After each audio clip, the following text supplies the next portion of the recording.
Welcome back to Andersen Acres. We're here in the kitchen again today, and tonight we are going to make chocolate nut rounds. These are delicious and rich cookies that are just perfect for any occasion. You can leave the nuts out if you do have someone who's allergic or you just don't like nuts. That's fine. I'll be putting nuts in mine. You don't have to. So let's get started. You're going to want to start with half a cup of butter or margarine. Butter is preferred, but if you don't have butter or you just simply prefer to use margarine, it'll work just as fine, just as well in this particular recipe. So you want to melt that butter, and you're going to add to it a third of a cup of semi-sweet chocolate chips. Don't use milk chocolate, they won't melt quite right. So you want to melt them. You can either melt them in a little pot on your stove, or you can use a chocolate melter. I prefer a chocolate melter. I have two different ones. I have this one, which they don't really make anymore, and then I have a Wilton. I will provide a link to the Wilton that I use. Its silicone pot is in the dishwasher. It usually is. So we're using this chocolate melter, and we're just going to let that melt. I'm not going to make you watch that. It's going to be very, very boring. So this is going to melt. I'm going to stir it occasionally, but melt over low heat if you are using a pot on the stove, because what you don't want is to overdo your chocolate and actually scorch it. So low heat on your stove or in a chocolate melter so it doesn't burn. We'll come back as soon as this is melted. All right, time to check our chocolate. And yes, it has melted. So it should be quite liquidy, just like this, because you primarily have your butter in there. So it won't be solid. That's okay. What we're going to do is take this, remove it from the heat, and now we're just going to let that sit for 5 minutes uncovered, so we'll no longer need the lid to our chocolate melter or to your pot if you're using it. Get rid of this. Don't need that either. And we're just going to let this sit for 5 minutes. Once it's had a chance to cool just a little bit, we'll come back and we'll make our dough. See you in 5. All right, our chocolate has cooled a little bit, not to solidify because it won't solidify, there's too much butter, but it has cooled enough. So we're going to take that chocolate and we're going to dump it into a larger bowl. Okay, make sure all of it makes it in there, because sometimes you end up with some on the sides. Get that out of there. All right, so now we have our chocolate mixture, which, by the way, is delicious. So, to our chocolate mixture, we're going to add some ingredients. We are going to start with 2 1/4 cups of just your regular white flour, and we're going to kind of give a mix after each addition. Okay? So this is pretty easy to do. We're going to add 1 cup of sugar. Give it a mix. It helps keep it mixed. We're going to have to use our hands in a minute, so I did take off my ring. 1 egg. Right? We don't need this either. That was just the hot pad for the hot pot that we had. Okay, get that in there a little bit. You're going to add a 1/4 teaspoon of baking soda, not powder, baking soda. Give that a turn. A 1/4 teaspoon of salt. Yes, salt is necessary in cookies. It gives you just a little bit of flavor. You don't taste the salt. It just enhances the flavor of everything around it. And we're going to do about 1/2 teaspoon of cinnamon. You can leave out the cinnamon if you don't like cinnamon, but I happen to love cinnamon. Just give that a little bit of a toss. Now we're going to start using our hands. Oops. Yeah, we all do that sometimes. A little bit of a flick. No big deal. Okay. Now we're going to start using our hands. We do have one more ingredient, but for right now we just want to make this a dough, and this is best done with your hands. I have used a mixer to do it. It's not as good as using your hands. So we're just going to get our hands in there. And if you need a little bit of liquid, you're going to wet your hands down and add just that much liquid at a time if you think you don't have enough liquid. Sometimes that happens if your humidity is lower. Right now our humidity is really low. So we have 2 more ingredients to add. There we go. Or 1 ingredient and then 1 optional ingredient. So to our dough now we're going to add about a teaspoon, no more than 2 teaspoons of vanilla. I like to pour it right into that mixed dough and then get that in. So again, if you don't think you have enough moisture, go get your hands wet at your sink. Okay, and then just put your wet hands into the dough. So that's how you introduce moisture without overdoing it, because if you add too much moisture to a cookie dough, everyone knows what happens. You end up with loose, runny, goobery cookie dough. Okay, so I'm going to actually do that. I'm going to add a little water to my hands.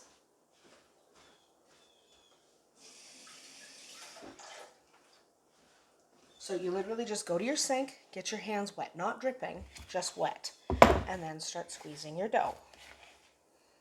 Just introduces that moisture. Okay. Now we're going to add our final ingredient, which is optional if you don't like walnuts. So about a half cup of chopped up walnuts go excellent in this recipe. Again, if you don't like walnuts or you're making cookies for someone who's allergic to nuts, just leave them out. It's a chocolate round is still delicious. They don't need the nuts. You can also reduce the nuts down to a 1/4 cup if you like nuts, but not that much. Or you can increase your nuts to 3/4 of a cup. Don't go more than that because there'll be too much nuts for the amount of dough. Okay, we're just going to not bother cleaning our hands because we're going to end up grabbing that dough in a second. I'm just going to rub the dough off. There we go. Set that aside for a second because now you could do plastic wrap, or you could do, there's a lot of different things you could do. I'm using plastic wrap. You could use wax paper. You could use parchment paper. I'm just going to use wax paper if I can get this one open. Haha. Yeah. Forgive me while I meddle for a second. Here we go. I've got my plastic wrap. Just spread that out. Try to keep it flat. So you can, again, use parchment or wax paper if you like. Just let me cut that with my little cutter. There we go. Okay. Now what we're going to do, spread that out, take our dough, and we're going to put our dough right in the middle. Okay? Scrape out any of these excesses because we're going to be messing with them in a minute. Now we don't need our bowl. Now what you're going to do is you want to make a log. Okay? So, yeah, get all these bits in here. Just squeeze them in. And what you're going to do is decide how thick you want your cookies. So I tend to like a 1-inch cookie for this type of cookie. Okay, so I do like to kind of go till they're about 1 inch thick. So I just kind of keep squeezing. Again, if you need more moisture, do it. But I just keep squeezing until my log is about 1 inch thick. So however thick your log is how big your cookies will be. So this is like this. Squeeze, squeeze, squeeze. Just keep going. Just keep going. Okay, now we're going to wrap this up tight, like this, and like this, nice and tight. And we're going to take both sides and nice and tight, and then we're just going to kind of give this a roll to kind of make it rounder. Unless you like it squared off, then you can certainly do it squared off. Okay, so you just kind of use this to manipulate your log a little bit, and when you're happy with the way your log looks, you are going to stick it in the freezer, preferably deep freeze, so in your chest freezer, but fridge freezer works fine. And you're going to leave it there for 4 to 8 hours or overnight. The more frozen it is, the more successful your cookies will be. So we'll come back when that log has frozen, probably for about 8 hours. All right, our cookies are frozen, or at least our cookie log is. So now we're going to unwrap the log and remove it from the plastic. You don't need the plastic anymore. Now what we're going to do is we're going to cut into cookies. So how thick? Well, that depends on you. I like to go about a 1/2 inch thick-ish, roughly, but you can do it however thick you like. If you're too thick, you are not going to get a good cookie. Yeah, my dough is very frozen. So just keep slicing rounds, however thick you want to go. And when you're doing that, you're going to take your cookies and put them on a cookie sheet. Okay? So you're going to pop your cookies on a cookie sheet just like that. You are going to continue to cut the entire log, which you don't need to watch me do, but you are going to continue to cut the entire log until you've sliced it all and placed them all on your cookie sheet. If you don't have enough room on your cookie sheet to accommodate all your cookies, put the log back in the freezer, okay, until you're ready to work with it. The benefit of these logs is you can literally just cut a few cookies, bake them, return this log to the freezer, and cut a few more tomorrow. That's entirely up to you. So cut your cookies, stick them on the pan. You're going to then take your pan, put it in your oven at 400 degrees Fahrenheit, and you're going to bake them for 8 to 10 minutes until the edges are set and they look like delicious cookies.